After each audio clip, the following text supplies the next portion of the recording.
On this week's episode of Failed Presidential Candidates, It's the guy whose name I bet you can't say 5 times fast. Wendell Willkie. February 18th, 1892, in Elwood, Indiana.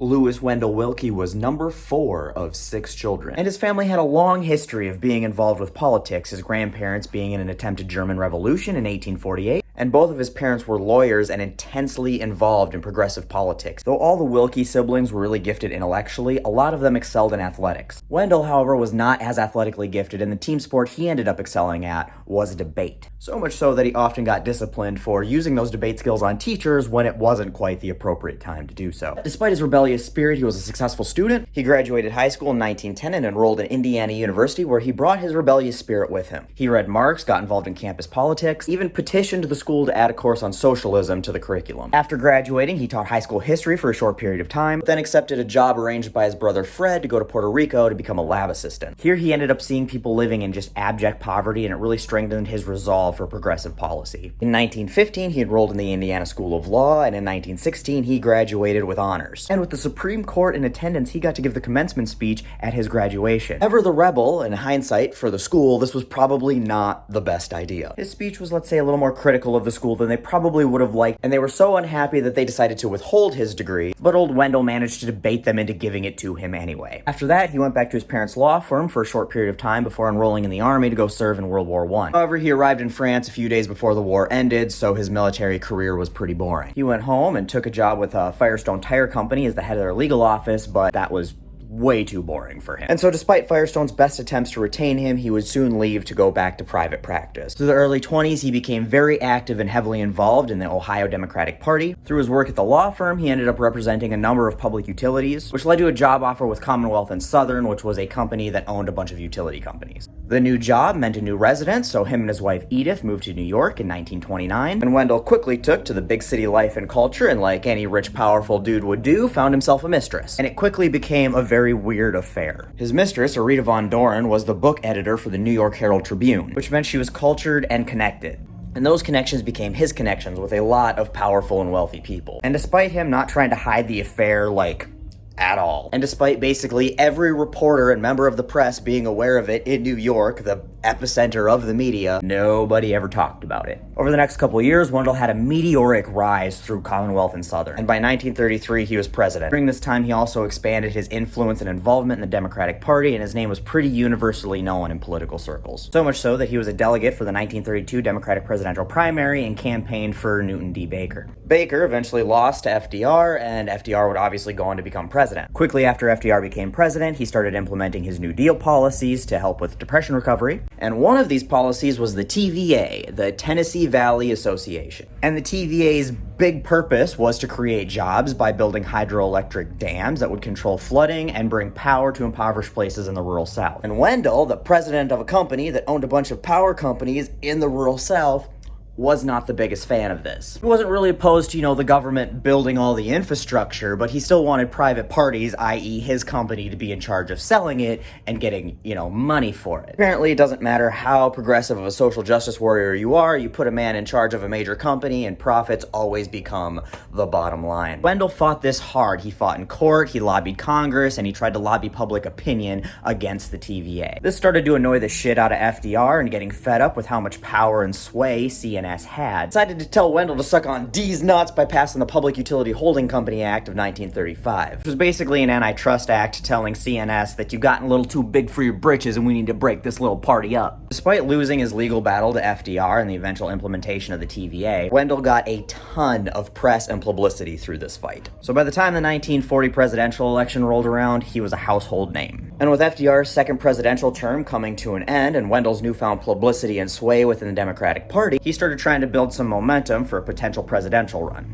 Then FDR decided that he was going to go run for a third term as president, and Willkie knew that if he was going to have an attempt at president, it wasn't going to be through the Democratic Party. As a result, he switched parties so he could run as a Republican. In most cases, switching parties right before a presidential campaign to run for, the opposing party of what you've always been a part of isn't a great strategy. But all the Republicans at the time were isolationists against American interventionism, i.e. us getting involved in foreign affairs and conflicts. And a great big war had just popped off in Europe, and isolationism was getting a tad less popular with the electorate. it. Willkie at this point garnered a lot of grassroots support. His humble Midwest beginnings made him seem a little more relatable. Socially, he was arguably the most progressive person in politics. He had the backing of some big businesses because, utility company, CEO, and all of his fights there. And being that Willkie had a lot of similar stances to FDR on popular topics, it removed a lot of the delegates' concerns about having to fight over those issues in the general campaign because they'd both be on the same side, and allow them to fight a more narrow-targeted campaign. And Willkie had already brought one hell of a fight to FDR over the whole TVA thing, so he had some experience going toe-to-toe with the guy. And as a result, the delegates delivered a crazy upset handing Willkie the nomination over Taft or Dewey. But Willkie should have known better that you don't go toe-to-toe with FDR. And FDR, playing like 6D chess, basically made Willkie do his campaigning for him. So in the run-up to the 1940 presidential election, Roosevelt comes out and basically tells the people, you know what, there's a lot of tension in the world, there's a lot going on. And it's my job to be handling the business that y'all elected me to handle. So y'all aren't gonna see me out there on the campaign trail trying to win your vote because I gotta be in Washington, D.C. getting shit done. Which might have been the most boss campaign move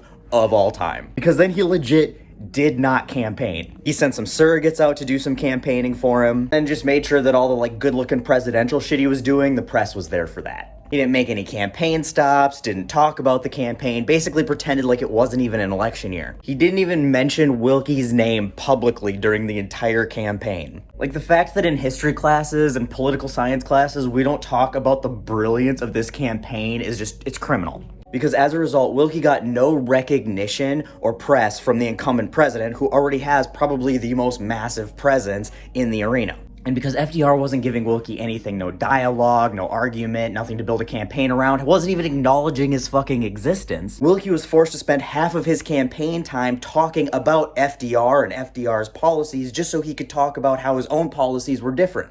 Which meant FDR was always front and center on the stage of Willkie's campaign without ever even being there. And meanwhile, all the press about FDR is just him running around being a bamf running the fucking country. Despite the polls only showing Willkie behind 4 to 5 points for the entire race, FDR slaughtered him in the election to win an unprecedented third term. But Willkie and FDR's story doesn't end there. Roosevelt, always playing 6D chess, sees Willkie as an opportunity. U.S. aid at this time to England was still a really controversial topic. A lot of people didn't want us involved in any way, shape, or form. But aiding the Allies with the Lend-Lease program was something that Willkie and FDR agreed on. So FDR asked his newly defeated opponent to go visit Europe to show that the United States was a unified front in helping them. And he continued working with Willkie in this capacity throughout the rest of his presidency. This gave the image of FDR as a bipartisan president who was willing to work across the aisle in any way necessary to do what was best for the country and for the world, and this went a long way towards leveraging support from Republicans to get legislation passed. And during this time, Willkie and FDR actually discussed starting a new political party after the war that would be the liberal wing of both the Republican and Democratic parties. However, sadly, this would never come to fruition. Wendell would start to get a little disillusioned with FDR, feeling that he was using him to his own ends, which, he's not wrong, but it's Washington. However, FDR continued to try to maintain a relationship with Wendell, and I think that their alliance could have been rekindled. Unfortunately, neither man would live long enough for that to happen. See, Wendell led a pretty unhealthy lifestyle with a lot of heavy drinking and smoking and chewing tobacco and eating like shit and not exercising. And in August of 1944, he started having heart attacks like he was Dick Cheney. But unfortunately, unlike Dick Cheney, he hadn't completely sold his soul to the devil. And after suffering 12 more heart attacks, he passed away on October 8th, 1944 at the age of 52. Now, my opinions on if he had won the presidency.